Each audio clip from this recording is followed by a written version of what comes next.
रोजी रोटी के लिए फिर रेहड़ी पटरी वालों को करना पड़ रहा है संघर्ष।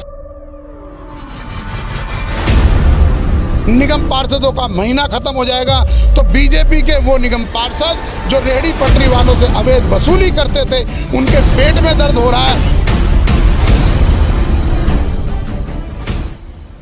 एक दो वक्त की रोजी रोटी जो कि इस कोरोना काल ने कहीं ना कहीं लोगों से छीनी, अब फिर से उन्हें इस लॉकडाउन के ख़त्म होने के बाद भी अभी भी अपनी जंग को जारी रखना पड़ रहा है। और उस जंग में शामिल हुए हैं ये जहांगीरपुरी इलाके के नेता पूनम अश्वनी बागड़ी जी। सर, आज जो ये मीटिंग रखी गई, इस मीटिंग का क्या उद्देश्य है और क्यों रखी गई? देखिए, आज पूरी दिल्ली के अंदर जहां दिल्ली नगर निगम के पास कर्मचारियों को देने के लिए पैसा नहीं है, जहां पॉल्यूशन इतना बढ़ गया है, दिल्ली सरकार इन पे करोड़ों का जुर्माना लगा रही है, तो दिल्ली नगर निगम बहुत ही निम्न स्तर पर गिर चुका है कि वो उस जुर्माने की रकम और अधिकारियों की तनख्वाह इन रेहड़ी पटरी वालों का सामान उठा करके उनका जुर्माना से वसूलना चाहती है।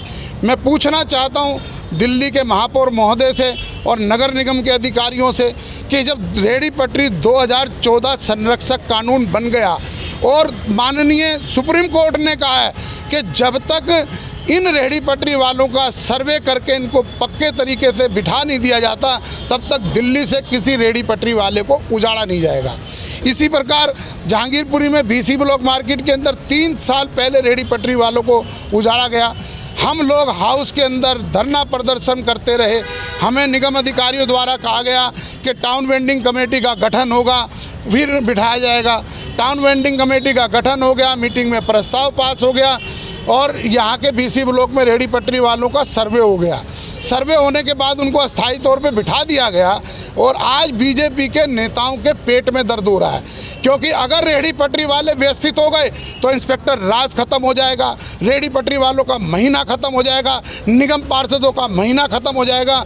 तो बीजेपी के वो निगम पार्षद जो रेहड़ी पटरी वालों से अवैध वसूली करते थे उनके पेट में दर्द हो रहा है। वो महापौर महोदय कमिश्नर के पास जाकर के कह रहे हैं किस तरीके से वार्ड नंबर 21 के अंदर 106 पटरी वालों को बिठाया गया। तो आज ये माने सर कि ये जो 106 रेहड़ी पटरी वाले हैं इन्हें एमसीडी नहीं अलॉटमेंट, इनको एमसीडी नहीं अलॉटमेंट की थी, अस्थायी तौर पर बिठाया गया था और ये एमसीडी को करना पड़ेगा। टाउन वेंडिंग कमेटी बन गई है। पहले 2014 में कांग्रेस सरकार ने, राहुल गांधी जी ने रेहड़ी पटरी का संरक्षण कानून बनाया था। ये लोग ठंडे बस्ते में डाल के बैठ गए थे। हमारी रेहड़ी पटरी यूनियन सुप्रीम कोर्ट के अंदर गई, हमने वहाँ से आदेश कराया कि टाउन वेंडिंग कमेटी का गठन करो। सुप्रीम कोर्ट के आदेश के बाद ये टाउन वेंडिंग कमेटी का गठन हुआ।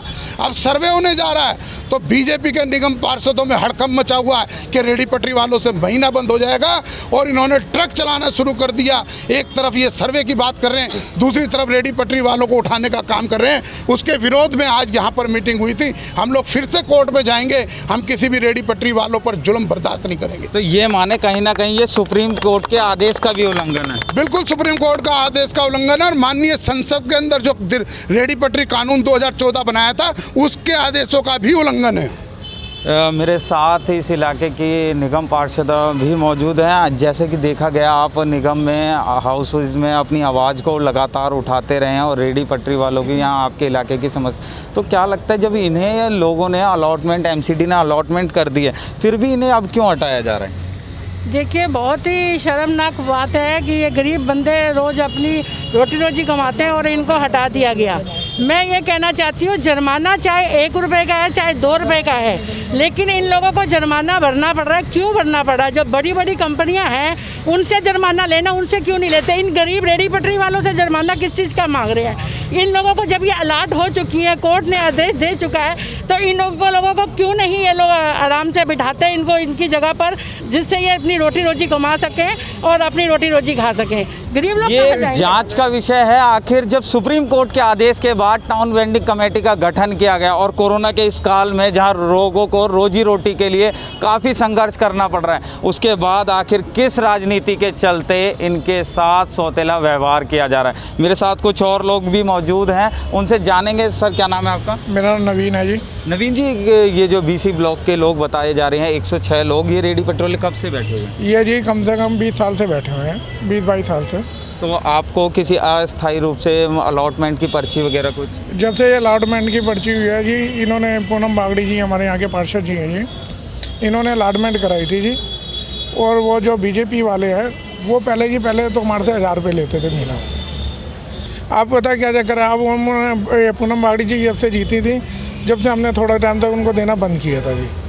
अब वो फिर दोबारा जी वो कह रहे हैं जी, कहने का मतलब तुमने हमें वोट नहीं दिए थे, कुछ नहीं किया था, अब तुम्हारे को देंगे नहीं तो तुम्हारे को उठवाएंगे। अब वो ITR लगाते हैं जी, हमारे को बहुत ज़्यादा परेशान कर रखा है बीजेपी ने। और आम आदमी पार्टी तो खैर है ही है, वो तो आप भी जानते हो इस चीज़ के बारे में, तो बहुत ज़्यादा परेशान कर रहा है। राजनीति कर रहे हैं वो। ये राजनीति हमारे साथ कुछ और लोग भी। क्या नाम है सर आप? सर मेरा नाम विनोद कुमार तोमर है। विनोद जी, कोरोना के इस काल में जहां 2 वक्त की रोटी जुटा पाना बहुत बड़ी मुश्किल हो रहा है, उस समय में ऐसे 106 लोगों को हटा देना कि किस तरीके की समस्याओं का सामना सर करना है? समस्या से तो बहुत ज़्यादा है, क्योंकि मैं एक TBC का मेंबर भी हूँ और 2014 में कांग्रेस ने ये बिल पास कराया था और सुप्रीम कोर्ट के आदेश भी हैं कि इनको सबको व्यवस्थित किया जाए। और हमने उसकी कॉपी लेकर के DC साहब से इनको बैठने के लिए अनुमति भी ली है। जब उनसे अनुमति हमने ले ली है तो क्यों इनके ऊपर से तलवार लटकाई जा रही है? इन बेचारे गरीबों के ऊपर अभी कोरोना काल अभी ख़त्म भी नहीं हुआ है। पैसा मांगते हैं कि आप इतने सालों से नहीं बैठे, यहाँ से उठो, यहाँ से। हमें 30-35 साल हो गए यहाँ बैठे हुए। मतलब वहाँ बैठने के लिए पैसा कौन लोग MCD के कर्मचारी हैं या कौन? अब नाम क्या बताएं हम लोग, हमें तो 30-35 साल हो गए यहाँ पर बैठे हुए।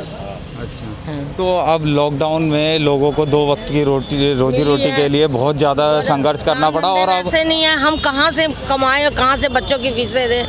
पूनम बागड़ी जी ने आए हैं तो हमें थोड़ी रोटी की आशा भी लग रही है कि कुछ कमा सके। उसके बाद फिर वही हाल हो गया है कि इन्होंने कहा है, फिर ये इनके जाने की देर है तो उनके आने की देर होती है। जहां सभी सरकारें सबका साथ सबका विकास की बात कर रही है, वहीं BC ब्लॉक की मार्केट से 106 रेहड़ी पटरी वाले, जिन्हें सुप्रीम कोर्ट के आदेश के बाद टाउन वेंडिंग कमेटी के द्वारा यहां अलॉटमेंट किया गया और अब उनके काम धंधों पर MCD के ही लोगों की तलवार लटक रही है।